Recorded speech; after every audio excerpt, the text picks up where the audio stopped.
Bem, vamos lá. Mais uma aula de física. Eu sou o professor Flávio e o assunto de hoje vai ser termometria. Bom, como vocês sabem, termometria é a parte da física que vai fazer uma análise de todos os fenômenos relativos à absorção ou liberação de calor. E aí é aquela situação, quando você fala que um corpo absorve ou libera calor, vai ter que lembrar que tem algumas consequências, né? Vai ter que lembrar que tem algumas situações que ocorrem em função disso. Aí uma delas seria a temperatura. E associado à temperatura também tem a questão da dilatação térmica. Resultado, nessa aula de hoje, como vamos falar de termometria, vamos analisar, além do calor que pode ser absorvido ou liberado pelo corpo, também vamos fazer uma análise da temperatura do corpo e da dilatação que ele pode sofrer, certo? Lembrem, calor e temperatura não são sinônimos. Temperatura e calor têm suas respectivas definições, tá certo? Começando nossa aula, a gente tem que tocar no assunto que muitos não gostam, que é a parte referente à termodinâmica. Termodinâmica, na parte toda que envolve calor, é o que dá um pouco mais de trabalho para vamos estudar. Tem muitas teorias, tá? Mas aí, isso aí, com o tempo, vocês vão observar que não é uma das coisas mais complicadas do mundo, tá certo? Mas dentro da termodinâmica, o que, que você estuda? Como eu falei, a própria temperatura, o calor e a questão da energia interna, tá certo? A termodinâmica já seria o final da teoria referente à termometria. O que fecha o estudo da termometria é a termodinâmica, é uma coisa importante, né? Termodinâmica, fenômenos térmicos que estão em movimento. Haverá algum tipo de movimento, tá certo isso? Temperatura, vamos falar daqui a pouco, né? Calor também. Energia interna só quando nós estivermos trabalhando com termodinâmica.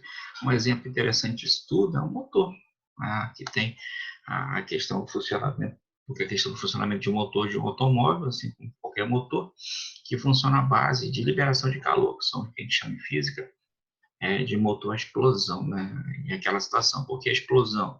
Porque dentro do motor, nessa parte vermelhinha aqui, tá vendo? Existe a explosão da gasolina, né? do combustível. A mistura de gasolina e combustível aqui dentro explode, há um deslocamento de ar e o deslocamento de ar faz com que todas as manivelas possam se mover. Mas isso vai ficar para um assunto mais à frente, certo? Bom, começando pelas definições, né? Como eu falei para vocês, né? Termodinâmica está associada especificamente às análises das principais propriedades da matéria com relação à absorção e liberação de calor, tá certo? E aí um detalhe importante, né, que a gente vai ter que fazer uma análise de propriedades mecânicas de átomos e moléculas. Mas aí lembra, entenda que essa parte mecânica está associada especificamente ao movimento, tá bom?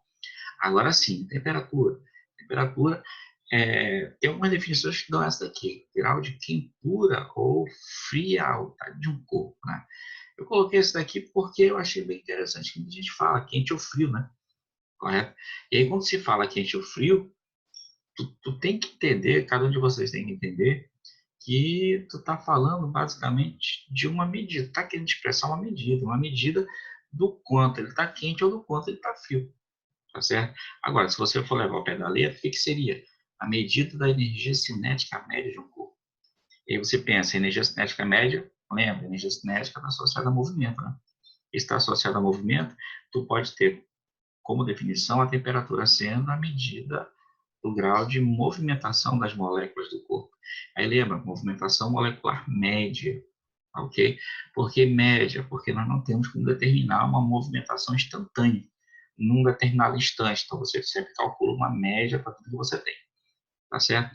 Então só para não esquecer, o que seria a temperatura? A medida do quanto o corpo está quente, coloca entre aspas, né, do quanto o corpo está frio. Seria basicamente a, a, a questão da medida do quanto as moléculas estão em movimento. Se a temperatura do corpo aumenta, é sinal que as moléculas estão se movendo cada vez mais rápido. Se a temperatura diminui, é sinal que as moléculas estão se movendo cada vez mais lentamente. Lembre que a temperatura tem a ver com o movimento de moléculas. Aumentou a movimentação, aumenta a energia cinética, aumentou a temperatura. Reduziu a movimentação, reduziu a energia cinética, reduziu a temperatura, certo? Agora, essa questão da temperatura é relativa a quê? Está associada a quem? Calor. O que é o calor? Energia em trânsito. Lembra da energia em trânsito? Mas aí a gente fala que flui. do corpo de temperatura maior para um corpo de temperatura menor. Você também pode pegar sistemas, né? Tem sistemas gasosos, por exemplo. Um gás que está a uma temperatura maior, outro gás que está a uma temperatura menor. Um vai passar calor para o outro. Sempre o de maior temperatura fornece calor para o de menor temperatura, certo? Isso é um detalhe interessante, né? Que não pode ser esquecido, que só ocorre se houver diferença entre suas temperaturas. É essa diferença que existe entre as temperaturas que você tem que lembrar que vai estar associada basicamente a essa movimentação do calor. Não esquece, só tem deslocamento de calor se as temperaturas forem diferentes. Professor, se as temperaturas forem iguais, aí não tem deslocamento de calor, né? Isso é importante não esquecer. O calor não é uma propriedade do corpo, entenda. O calor não é uma situação que o corpo segura para ele, tá certo? O calor, ou o corpo está liberando, ou o corpo está absorvendo. Não esquece. Ou ele fornece calor para a sua vizinhança, ou ele absorve calor da vizinhança. Certo isso? Beleza? Então, só analisando essas definições, o que você enxerga? Deixa eu mudar aqui rapidinho. Que os dois, temperatura e calor, não são sinônimos, são coisas completamente diferentes. Quando você fala estou com calor, não está falando do calor, está falando da medida dele no corpo, que seria a temperatura. O quente e o frio não está associado ao calor, está associado à temperatura, né? A sensação térmica de quente, de frio, está associada à temperatura do corpo. Não esqueça isso, certo? E aí tem a questão da termodinâmica que envolve, né, todo o sistema, a questão especificamente de como as moléculas do sólido estão, do líquido, desculpa, do material estão organizadas. Aqui eu coloquei para vocês, né, como estão organizadas as moléculas de um sólido, de um líquido, de um gás e o plasma, tá certo? Aí o plasma vocês devem lembrar que é o quarto estado da matéria, gás a altíssima temperatura. Onde é que tem plasma? No núcleo da Terra ou no Sol, né? Locais muito quentes, com grande quantidade de energia. O que vocês observam? Vamos pegar aqui, sólido, líquido e gasoso. A diferença entre os estados está associado a distanciamento entre moléculas. Consegue ver? As moléculas de um sólido são muito próximas, de um líquido um pouco mais afastado e de um gasoso muito afastado. Tá certo? Resumindo, nós vamos deixar um pouquinho o plasma de lado, vamos trabalhar nessa parte de física de ensino médio apenas com sólido, líquido e gasoso e depois vamos fazer uma análise das mudanças de fase. Certo? Isso é uma definição importante para vocês aqui, é a questão de sistema, né? Sistema termodinâmico. Tá certo? Aí vem a pergunta, né? O que é o sistema termodinâmico? Você trata como sendo uma porção de matéria, né? Onde você tem um tamanho que permita a visualização de parâmetros físicos. Tá certo? Quais são os parâmetros físicos da termodinâmica? Pressão, volume, tá certo? E fazer análise também da temperatura, tá certo? A vizinhança é tudo que está ao redor do corpo, né? Do sistema, né? É um detalhe, né? A questão da vizinhança está associada também à troca de matéria e energia, tá certo? Isso é importante não esquecer. A fronteira seria a superfície que delimita, né, dois corpos, vamos supor, um objeto e uma sua vizinhança. Então, são situações que vocês vão precisar lembrar, tá bom? Que pode aparecer eventualmente numa questão de física para vocês, tá? Outra coisa interessante seria a questão do sistema aberto e sistema fechado. O que é o sistema fechado? É um sistema que não troca matéria com a vizinhança. Ele pode trocar calor, né? Pode trocar energia, mas matéria não. Por exemplo, você coloca um gás dentro de um recipiente fechado. Se você deixar fechado o recipiente, o gás não sai e nem gás de fora entra. Então, seria basicamente isso. Sistema aberto, não. Aí já tem troca de matéria com a vizinhança. Tá bom? Um detalhe importante, que nos dois, fechado e aberto, além dessa questão de troca de matéria, tem que lembrar da energia, né? Fechado não troca matéria.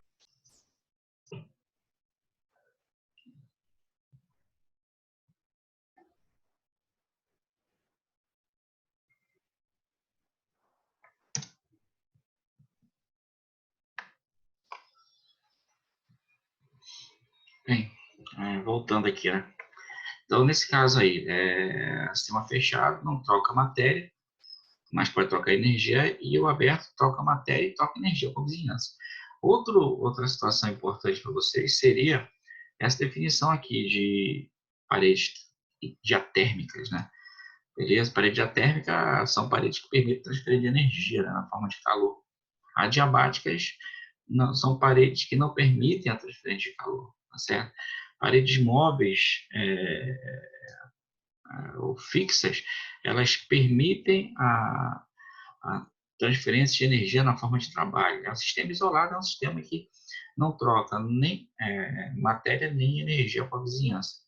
Então, lembrem que todo e qualquer sistema isolado, ele vai estar...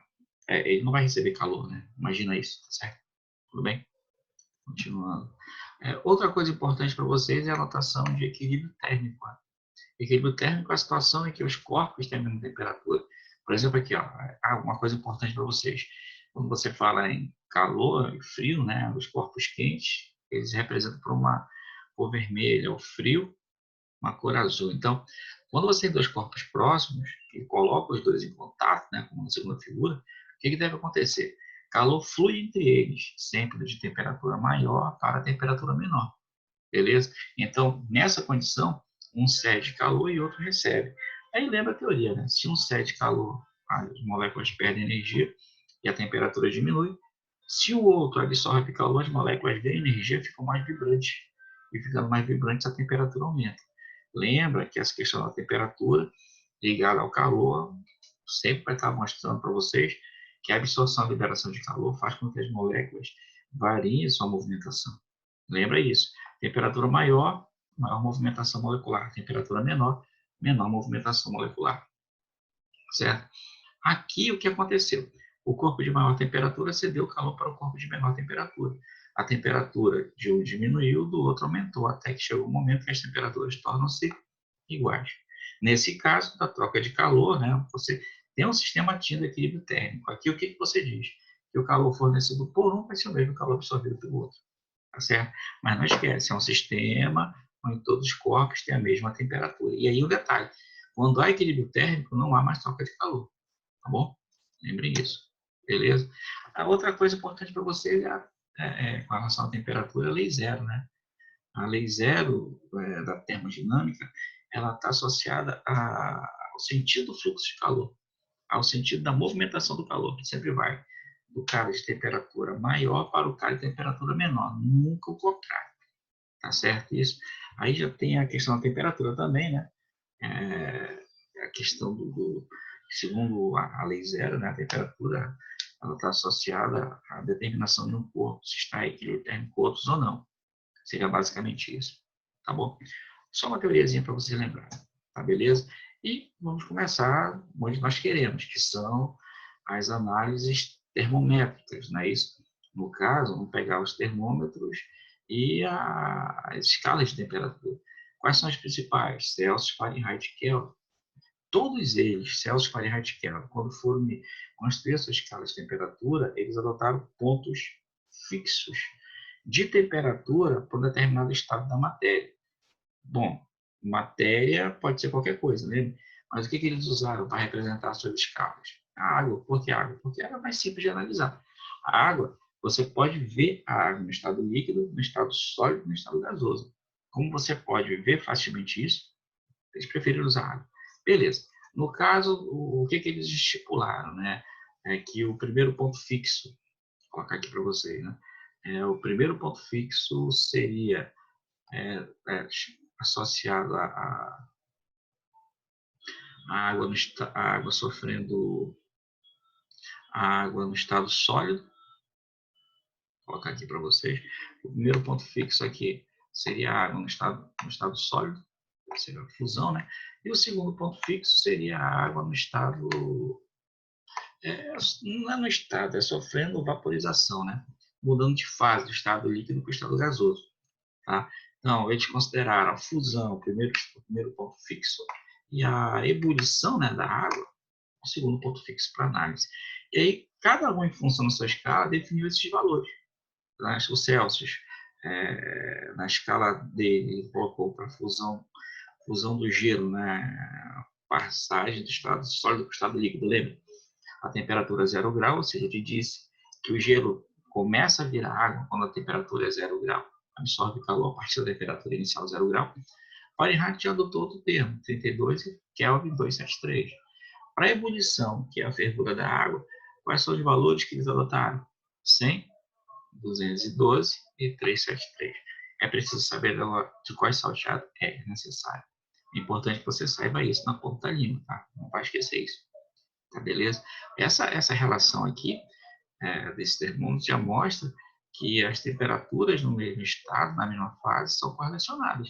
Então, eu posso dizer que na fusão do gelo, a escala Celsius, o zero da escala Celsius corresponde aqui à temperatura Fahrenheit, 32, e que a temperatura Kelvin, 273.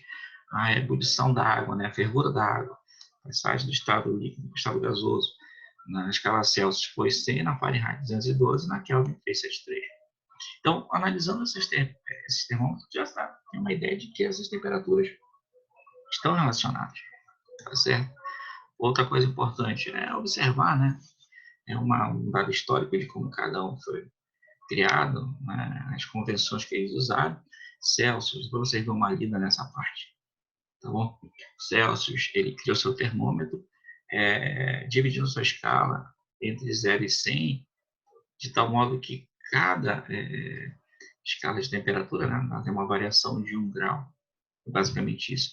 Só que ele contou entre fusão e ebulição, não esqueça isso. Vamos pular aqui o apontador. Ele colocou entre fusão e ebulição, 0 na fusão, 100 na ebulição, tá certo? Beleza? O Fahrenheit, ele já fez uma divisão diferente. Ele já, a partir do 32, já pensou numa escala dividida em 180 partes. 180 divisões, né? Então, entre um grau e outro, até chegar do 32 para o 212, ele observou 180 divisões. E aí um detalhe interessante, correto? Existe uma diferença entre essas medidas na escala Celsius e na escala Fahrenheit, tá? Então, se tu observar, de 0 a 100, volta aqui, na escala Celsius, cada medida, né, nesse caso, essa porção aqui foi dividida em 100 partes, beleza? Na escala Fahrenheit, o mesmo comprimento, você tem um comprimento aqui, ó, no termômetro de 0 a 100, tá bom? Bora pegar aqui. Você tem aqui um comprimento no termômetro de 0 a 100, tá certo? Daqui para cá. Para cá ele divide em quantas partes? 100. Tudo bem, 100 partes, beleza? 100 pedacinhos.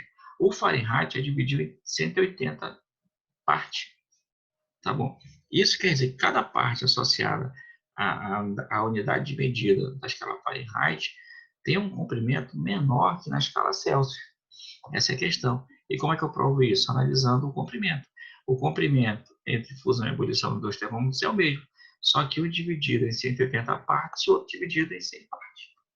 Então, essas escalas de temperatura têm essa diferença. Além disso, essas escalas de temperatura podem ter relacionadas. E como é que você relaciona? Através das equações de conversão. Entre a escala Celsius e a Fahrenheit, a equação de conversão ela foi estipulada para você poder mudar uma temperatura de uma escala para outra. E como foi feito isso? Comparou-se termômetros na escala Celsius e na escala Fahrenheit, correto?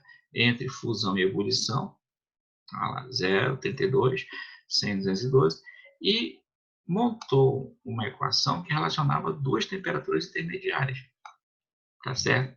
A partir disso, usou-se matematicamente a ideia de proporção e nós montamos uma igualdade. Lembra que a igualdade ela está associada a uma proporção entre dois lados de uma equação, tá bom? Então, essa proporção ela representa uma igualdade entre a relação na escala Celsius e a relação de temperatura na escala Fahrenheit. Bom, analisando a questão dos comprimentos, né, de segmento de reta, né, analisando a questão da proporção, o que nós observamos? Que esse segmento de reta está para o todo, assim como esse segmento de reta entre TF e 32 na Fahrenheit está para o todo, entre 212 e 32, como foi colocado aqui. Aqui são segmentos de reta, TC menos 0, 100 menos 0. Esse pedaço todo, esse pedacinho dividido pelo todo. Da mesma forma na escala Fahrenheit. Fazendo as contas, qual é a equação de conversão que nós encontramos? TC igual a 5 término 2 sobre 9. Essa equação você usa para mudar qualquer temperatura de uma escala Fahrenheit para uma escala Celsius ou de uma escala Celsius para uma Fahrenheit, certo? Desculpa, pessoal. Memorizem isso. Agora, Na escala Kelvin também. Na escala Kelvin existe uma relação. A relação basicamente vai ser a mesma. Eu peguei a relação entre os termômetros Kelvin e Fahrenheit, correto? Observei a proporção que existe entre as grandezas de temperatura e nós montamos a equação de conversão. TK igual a TC mais 273,15. 15 seria a correção, mas usamos mais apenas até o 273. Você pode, nos cálculos, tirar esse vírgula 15 aqui, não tem problema nenhum não, tá certo? Mas a ideia é a mesma. Você tem a proporção, como falei, é uma igualdade entre duas frações, aí você faz temperatura do meio menos a primeira, dos dois lados, correto? Segunda temperatura menos a primeira, tá bom? Aí ficaria TC sobre 0, TC menos 0, dividido por 100 menos 0, e do outro lado TK menos 273, dividido por 373 menos 273. A gente obtém essa equação que aparece aqui. Circular para vocês aqui, tá bom? Essa mostra que você pode pegar qualquer temperatura aqui, mudar para Celsius, Celsius mudar para Kelvin. Aqui tem alguns dados importantes para vocês, né? Certo? O zero absoluto não é 0 graus Celsius. Zero absoluto é o 0 Kelvin, que corresponde a quantos graus Celsius? Menos 273. Tá bom? Isso é uma coisa importante que vocês vão ter que lembrar. E o 0 graus Celsius corresponde a 273 Kelvin. Então, lembre, a menor temperatura que se tem no universo não é 0 graus Celsius. A menor temperatura, por conversão, é o 0 Kelvin. Tá bom? Lembrem isso. Tá bom, certo isso? Aqui eu coloquei para vocês a relação entre elas, para vocês observarem de onde vêm as equações. Tá bom? Beleza? Aqui o que foi feito antes, foi colocado aqui para vocês. Aqui a relação entre Celsius e Kelvin, Celsius e Fahrenheit. E aqui uma coisa bacana, né? Celsius e Kelvin, você cancela 5 com 5, cancela. Cortou aqui, cortou aqui. Aí obtém a equação de conversão entre eles, certo? Lembrem isso. Agora, se eu quiser Fahrenheit e Kelvin, eu já pego só esse pedaço aqui, ó. Tá certo isso? E aí eu tenho uma outra equação que me permite transformar uma temperatura de uma escala Fahrenheit para uma escala Kelvin. Aí já deixo esse 5 aqui, tá bom? Isso é para vocês observarem melhor como elas estão relacionadas. Memoriza isso também, que isso vai ajudar muito vocês. Outra coisa importante é a variação de temperatura. O que é a variação de temperatura? Lembrem? É sempre uma temperatura final menos uma temperatura inicial. Não esquece isso, tá bom? Sempre uma temperatura final menos uma temperatura inicial. Aí é que está a questão, né? Quando você fala temperatura final inicial, você está falando basicamente de um intervalo entre dois valores, tá certo? Entre dois valores de temperatura, tá certo? E aí tu pode pegar, por exemplo, nas escalas Celsius, Fahrenheit e Kelvin e descobrir uma relação entre as variações de temperatura. A relação não é difícil, tu entenda, é a mesma proporção que foi feita antes, correto? Só que tu vai pegar uma relação entre um segmento de reta do meio, dividir pelo segmento de reta total, a proporção vai ser essa. Não é mais um menos o outro, já é um pedaço, tá certo? Um pedaço na escala Celsius, um na escala Fahrenheit e outro na escala Kelvin. Tá certo isso? Aqui eu já coloquei direto, né? Apareceu ΔTC, mas seria ΔTC dividido por 100 menos 0. ΔTF dividido por 212 menos 32. E ΔTK, 373 menos 273. Aqui eu já fiz a simplificação, dividi tudo, tá certo? Por 20. E aí você tem essa relação. Aqui o que a gente pode observar, tá certo? É que eu posso ter uma relação de variação de temperatura Fahrenheit e Celsius e uma relação de variação de temperatura entre Celsius e Kelvin. Uma observação importante é que a variação Kelvin e a variação Celsius têm exatamente o mesmo valor, tá bom? Não esqueçam isso, tá certo? Isso porque a divisão feita para os dois é exatamente a mesma. 0,100, 373, 273, tá bom?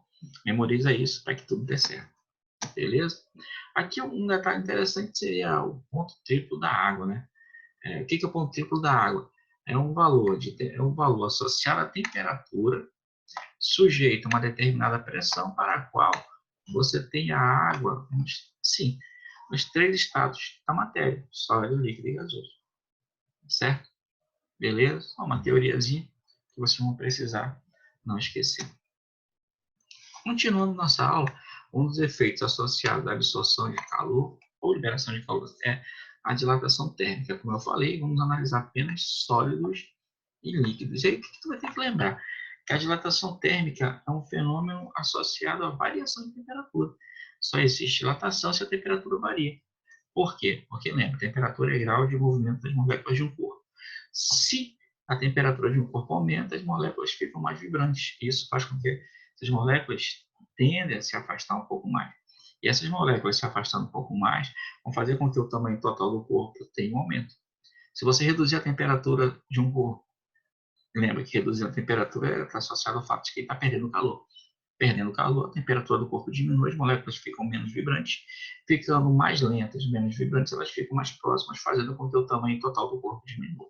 Não esquece, só há dilatação se houver variação em temperatura, beleza? E quais são os tipos? Lembra, linear, superficial e volumétrica. A linear é a variação no comprimento. Você tem uma barra com comprimento inicial, há uma temperatura inicial e aquece. Aqui eu estou considerando aquecimento. Por quê? Porque o tamanho dela está aumentando, tá? É sólido, aqueceu, o tamanho aumenta, reduziu a temperatura, o tamanho diminuiu. Tá certo isso? Bom, aqui ele sofreu uma variação de temperatura, final menos inicial, e sofreu uma variação do comprimento. Comprimento final menos comprimento inicial. Dá para calcular a dilatação sofrida? Dá. Além dessa equação, comprimento final menos inicial, dá. Para isso, você leva em consideração os elementos associados ao corpo. Comprimento, o tipo de material do qual ele é feito e a variação de temperatura sofrida. Lembra que esse pedacinho aqui que você tem a mais é a dilatação. É a dilatação que ele está sofrendo. Como é que eu calculo a dilatação? Para a barra. Delta L, alfa, L0, que seria o comprimento inicial, né? Delta T. Aí, só para não esquecer, o que é o alfa? É o coeficiente de expansão linear, é o coeficiente médio de expansão linear. Esse é o nome certo, mas o pessoal chama de coeficiente de dilatação linear. Tá certo isso? A unidade ou é graus Celsius a menos 1 sobre graus Celsius, ou 1 sobre Kelvin. Tá bom? Certo isso? Aqui uma coisa interessante seria o cálculo do comprimento final da barra. Tá certo? Você tem uma equação para calcular a dilatação. Agora, como é que eu faria para calcular o comprimento final da barra? Bem simples, né? Você pega a equação da dilatação e isola esse comprimento final aqui. Pega o L0 e joga para o outro lado. É menos, passa mais. Como fica? Comprimento final, comprimento inicial mais ΔL. No lugar do ΔL, você substitui a equação, L alfa delta T, e finalmente você coloca o LI, que é termo comum nas duas parcelas, em evidência. Colocando em evidência, como é que fica? LI 1 mais alfa delta T. Essa equação para calcular o comprimento final de qualquer barra. Beleza? Tu tens uma equação para calcular a dilatação, delta L, e tem uma equação para calcular o comprimento final. Da mesma forma, aqui tem alguns dados, né, de coeficiente de dilatação. Aqui eu não sei o que aconteceu, que o slide não ficou legal aqui com relação à posição, mas enfim, dá para entender, beleza? Uma coisa importante é que cada elemento tem o seu coeficiente de dilatação, né? Importante isso. E o coeficiente de dilatação é algo intrínseco ao material, tá bom? Lembra isso, tá? Beleza? Tem aço, alumínio, cobre, assim por diante. O zinco é o que tem maior coeficiente, vocês estão ligados a isso, zinco dessa tabela que tem maior coeficiente de dilatação. O menor coeficiente, deixa eu ver qual é do vidro comum. Ou, desculpa, do Pirex. É uma coisa interessante, né? O Pirex tem um coeficiente de dilatação muito pequeno. Isso, não sei se você lembra, mas o vidro Pirex, ele é aquele tipo de vidro que resiste a alta temperatura. Lembra disso? Por exemplo, as tigelas feitas com Pirex são as tigelas que podem ir ao forno. E aí vem a pergunta, por que ele resiste a alta temperatura? Especificamente porque o seu coeficiente de dilatação é baixo. O que significa isso? Significa que ele vai sofrer pouca dilatação. Lembra, o que faz um vidro suportar altas temperaturas é o fato dele dilatar pouco. E se ele dilatar pouco é porque o coeficiente de dilatação dele é pequeno. Tá certo? Diferente do vidro comum, 0,9. Tá vendo? 3 vezes menor. O vidro comum não suporta altas temperaturas. O Pirex suporta. tá bom? Lembre, se o vidro Pyrex suporta alta temperatura, ele suporta porque ele dilata pouco, mas o coeficiente de dilatação dele é menor que os outros, tá beleza? Dilatação superficial e volumétrica, você pode estudar junto, né? O que seria dilatação superficial, o que seria volumétrica? Variação na área e variação do volume devido à variação de temperatura. Se eu quiser calcular a dilatação superficial sofrida por uma barra,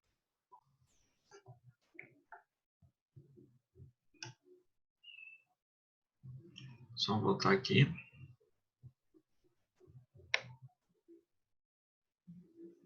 Bem, só voltando, né? Dá uma queda aqui rapidinho. Dilatação superficial.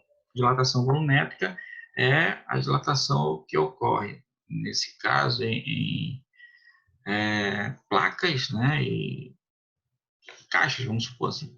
Dilatação volumétrica, dilatação superficial, dilatação na área, dilatação volumétrica, dilatação no volume. Da mesma forma que a dilatação linear, você tem a variação no tamanho associada a essa dilatação. Variação na área, dilatação superficial, variação no volume, dilatação volumétrica. Se eu quiser calcular a dilatação superficial, área final menos área inicial. Se eu quiser calcular a dilatação volumétrica, bem aqui, ó, volume final menos o volume inicial. E claro que tem a equação semelhante à da dilatação linear. Vamos lá. Seria para dilatação superficial, um beta vezes área inicial, multiplicado pela variação de temperatura. Esse beta é o coeficiente de dilatação superficial. Esse beta vale quanto? 2 vezes o alfa, certo? Da mesma forma, a dilatação volumétrica, né? Dilatação volumétrica tem essa equação, volume inicial vezes o gama vezes o ΔT. No caso, o que é o gama? É o coeficiente da dilatação volumétrica. E quanto ele vale? Nesse caso, 3 alfas. A gente não entra muito em detalhe aqui, porque basicamente é o que já foi visto na dilatação linear. As equações são parecidas, a teoria é a mesma. Até o cálculo dos valores finais, né? A área final, se você lembrar da dilatação linear, é o comprimento inicial mais alfa ΔT aqui. A área inicial mais beta ΔT. E o volume final? Volume inicial, né, nesse caso, 1 mais gama ΔT. Certo? Aqui eu coloquei alguns valores, né, associados à dilatação volumétrica, ao coeficiente volumétrico, apenas para informação de vocês, tá bom? Tudo está associado ao alfa, não esquece. O beta está associado ao alfa e o gama está associado ao alfa, tá bom? Lembre isso, tá certo? Então, isso quer dizer o quê? Que o alfa é a base de tudo. Então, quando você fala que dois corpos são iguais, você está dizendo que eles têm, o mesmo coeficiente de dilatação. Mas não foi esse exemplo que eu quis dar. Assim, tu pega uma barra e uma placa. Se ele disser, tu pega uma barra, uma placa e um cubo. Se ele disser que os três são feitos do mesmo material, os três vão ter o mesmo alfa. A alfa da barra, da placa e do cubo vão ser iguais. Não é beta e gama, é o alfa. Não esqueçam isso. Tá bom? Aqui, a dilatação de líquidos. É importante a dilatação de líquidos, primeiro, tem uma coisa que você trata no dia a dia. Você coloca dentro de uma panela água e aquece aquela água dentro da panela, dilata, certo? Só que tem que lembrar o seguinte, né? Quando você fala na dilatação, é importante lembrar que sempre a dilatação do líquido é maior que a dilatação do recipiente. Por que isso? Porque o gama do líquido é maior que o gama do recipiente. Aí, uma coisa importante, eventualmente, quando você coloca líquido dentro de um recipiente e coloca tudo para aquecer, aquele líquido, ao aquecer, pode derramar. E quando ele derrama, você tem uma análise a ser feita. Essa porção de líquido que derrama tem nome. Qual o nome? É o volume de líquido extravasado, né? É o que a gente chama em física de dilatação aparente do líquido. E essa dilatação aparente, que é o quanto de líquido derrama, você pode calcular de duas formas. Primeiro, se os volumes iniciais do líquido e do recipiente são diferentes. Se isso acontecer, como é que eu calculo a dilatação aparente? Aí você faz dilatação do líquido menos a dilatação do recipiente. Aqui na figura, o que eu estou mostrando? Que o volume que você colocou de líquido no recipiente é menor que a capacidade do recipiente. Aqueceu, olha o volume de líquido ficando cada vez maior. Aqueceu, ficou maior que a capacidade do recipiente, derramou. Aí uma coisa importante que você não pode esquecer. Tá? Quando é que o líquido derrama? Quando o volume final do líquido for maior que o volume final do recipiente. Isso é importante não esquecer. Essa porção de líquido aqui, ó, ela só vai aparecer quando o volume final, não esquece isso, o volume final associado ao líquido, ele for maior que o volume final do recipiente, tá certo? Se isso não acontecer, ele não derrama, tá bom? Lembre isso, para nada da prova tudo certo. Agora, primeiro caso, se os volumes iniciais forem diferentes. E se os volumes iniciais forem iguais? Você pegou e colocou líquido até a borda do recipiente, como está aqui. Tá? Quando você coloca líquido até a borda do recipiente, se você aquecer, o líquido vai dilatar, e ao dilatar ele derrama. Nesse caso, como é que eu calcularia? É só pegar nesse dilatação aparente, fazer volume inicial, gama aparente, delta T. O que é o gama aparente? Seria a relação entre o gama do líquido e o gama do recipiente. Não esquece isso. A relação entre o gama do líquido e o gama do recipiente dá o gama aparente, que você só usa quando os volumes iniciais forem iguais.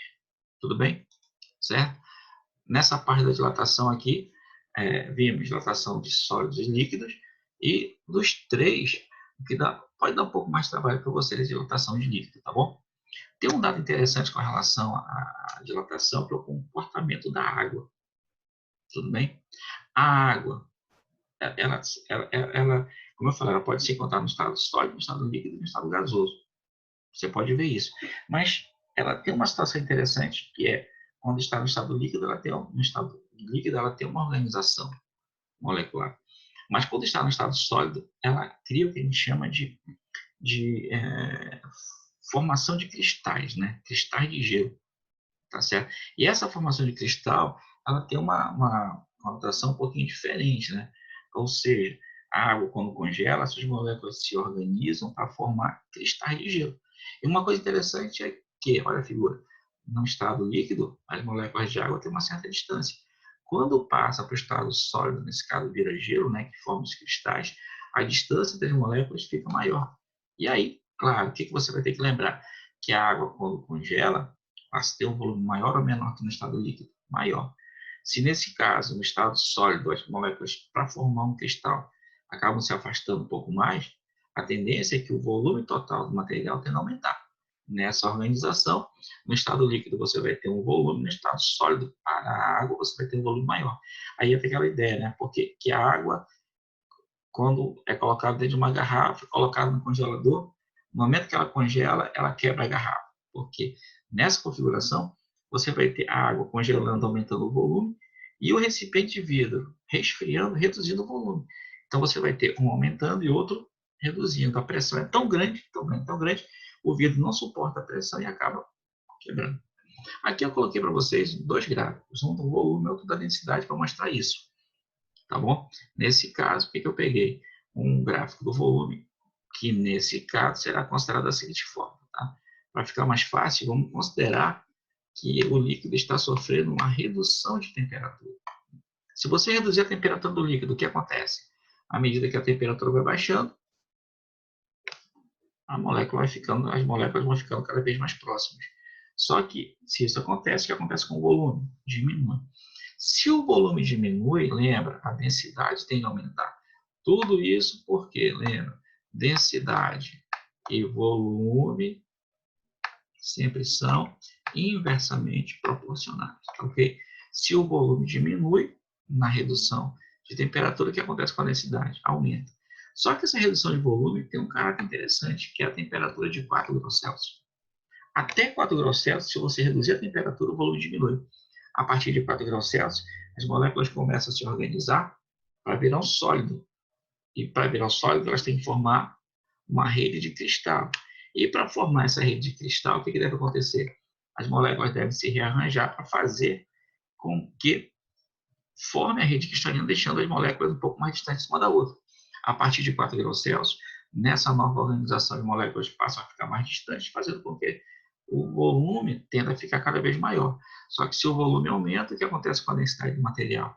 Diminui. Isso é importante não esquecer. Esses dois gráficos de volume para água e densidade são importantes. E o importante é essa temperatura aqui, ó, 4 graus Celsius. E isso tem que ficar na cabeça de vocês, até 4 graus Celsius.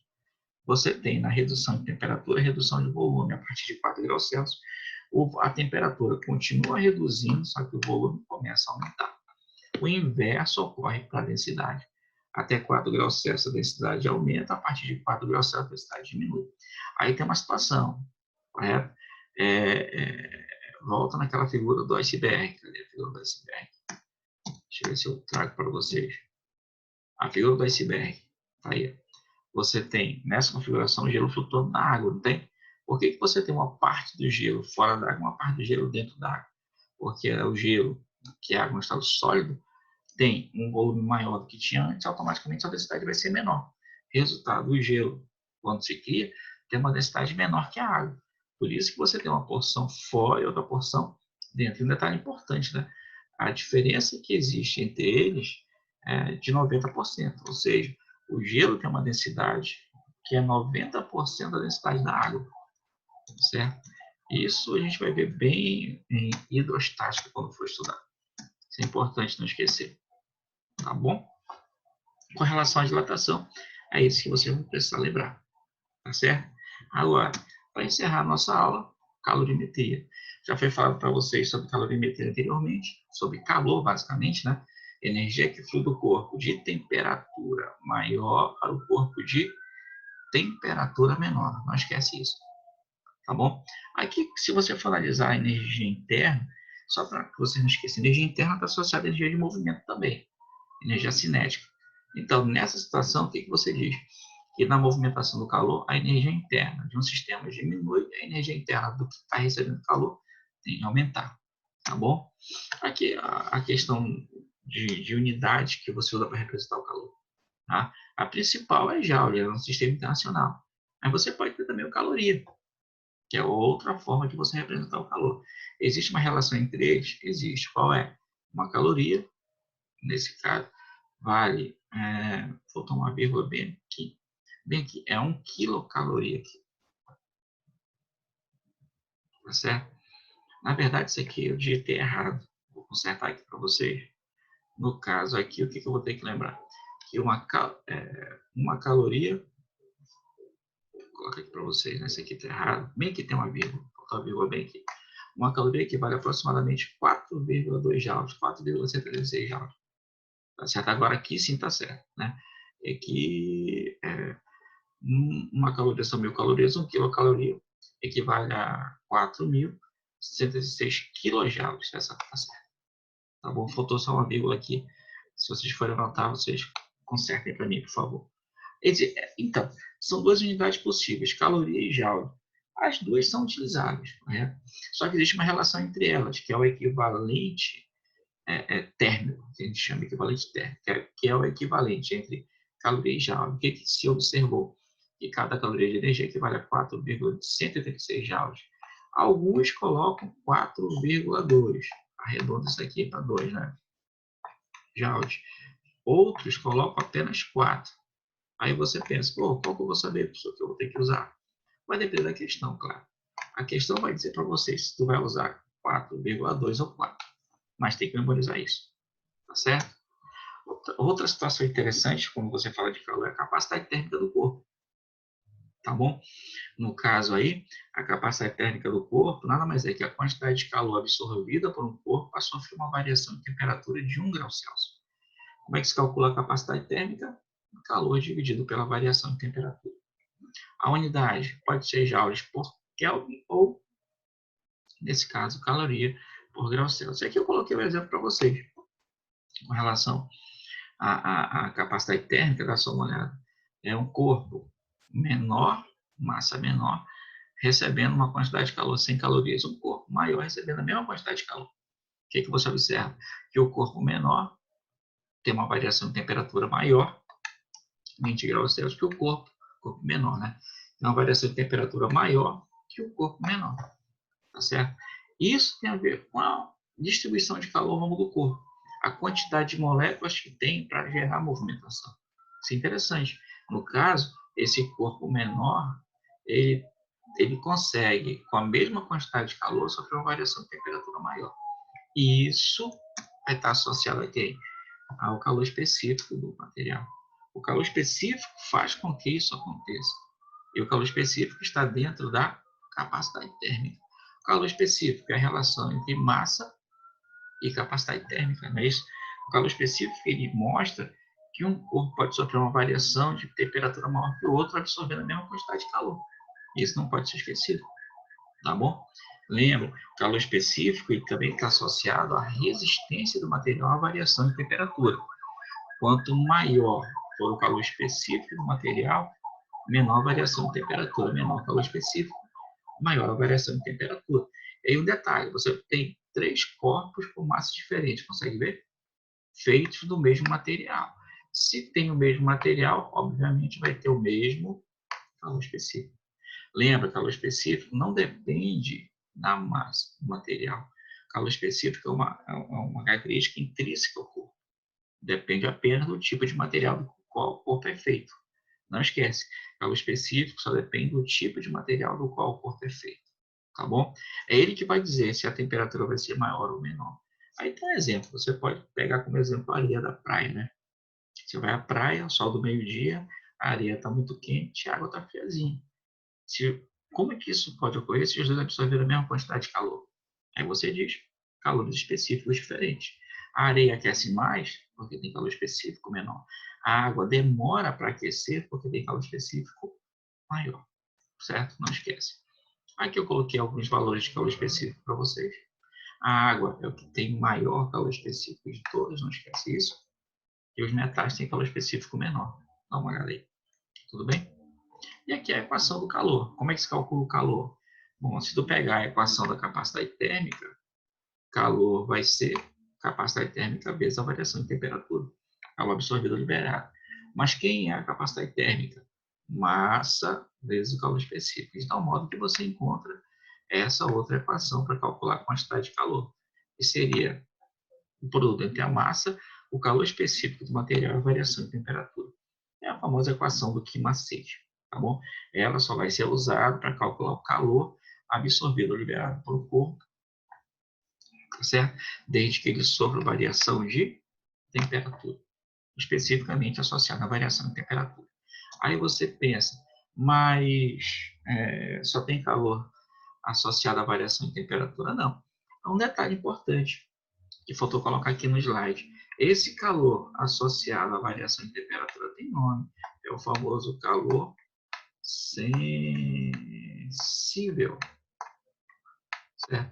O calor sensível, ele nada mais é que um calor que vai ser absorvido ou liberado por um corpo, sendo que esse corpo vai estar sofrendo variação em temperatura.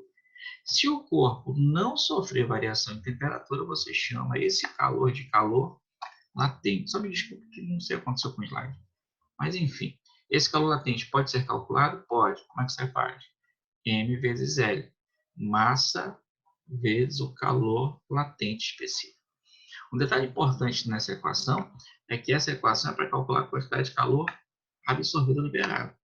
Só que, um detalhe interessante, que você vai ter que ser analisado em função da mudança de fase. Tanto é que a massa que você usa é a massa do material que muda de fase. Esse L é o calor latente específico, tá? É a quantidade de calor máxima que ele pode absorver por grama sem que o material mude de fase. Tá certo? Isso é importante. E aí você fica pensando, eu vou ter que saber o nome das mudanças de fase? Pai, quais são? Fusão, vaporização, sublimação, né? Cadê? Solidificação, condensação. E você vai precisar memorizar tudo isso. Nessas mudanças de fase é que vai entrar o calor latente. Aí um detalhe interessante, né? Se a substância for pura, a temperatura não muda. Lembra que durante a mudança de fase, a absorção e liberação de calor latente, se for uma substância pura, a temperatura permanece constante. Tá certo? Isso é importante não esquecer. Lembra o nome que existe das mudanças de fase: sólido, líquido, fusão, líquido gasoso, vaporização, gasoso líquido, condensação, liquefação, líquido gasoso, solidificação. A sublimação vale para sólido, para gasoso, gasoso para sólido. Tá certo isso? Um detalhe importante, né? A ida sólido, líquido e gasoso, a mudança de fase ocorre absorvendo calor. Quando volta, a mudança de fase ocorre liberando calor. Tudo bem? Outra coisa importante para vocês é a troca de calor. Já foi falado anteriormente, calor flui do corpo de temperatura maior para o corpo de temperatura menor.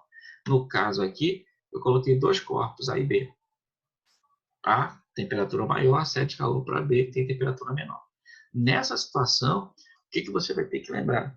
Que enquanto houver diferença de temperatura, um vai estar passando calor para o outro. Só que o A, que está perdendo calor, tem sua temperatura reduzida. O B, que está absorvendo calor, tem sua temperatura aumentada. E aí o que acontece? A temperatura de A diminui, de B aumenta, até que chega um momento que as temperaturas tornam-se iguais. Quando isso ocorrer, aqui nessa parte horizontal, não tem mais troca de calor. Quando isso ocorrer, a temperatura final de A vai ser igual a de B. Não haverá mais calor trocado. Portanto, não há mais calor trocado. E se não há mais calor trocado, a temperatura muda? Não, permanece constante. No caso da troca de calor, uma coisa interessante é que a soma do calor liberado por A com o calor absorvido por B sempre vai ser igual a zero. Resultado, para que haja o equilíbrio térmico, temperatura final de A igual a temperatura final de B, ou a quantidade de calor que um libera, o outro obrigatoriamente absorve. Se um libera 100, o outro absorve 100. Só que quem libera calor negativo. Quem absorve calor positivo. Tá certo? Por isso que a soma tem que dar zero. Só há equilíbrio se isso ocorrer. Tá bom? Lembre desse gráfico. Tá bom? Outra grandeza importante para vocês é a potência. No caso, a potência térmica. O que é potência térmica? Quantidade de calor absorvida ou liberada por um corpo durante determinado tempo. Dá para calcular? Dá. Como é que eu calculo potência? Energia por tempo. Só que a energia que nós estamos usando, quem é? Calor. Então, você troca calor por tempo. Agora, uma coisa, potência sempre vai ser positiva, certo? O tempo sempre vai ser positivo, certo? De tal modo que a quantidade de calor tem que ser positiva também. Resultado, a gente vai trabalhar com calor sempre em módulo não é negativo, usa o módulo fica positivo. Tá? As unidades, potência pode ser caloria por segundo ou o watt, que é joules por segundo. Tá bom? Lembrem isso, para que na hora da resolução tudo dê certo. Beleza? Essa foi nossa aula. Resolva os exercícios. Eu espero que tenha ficado tudo claro para vocês.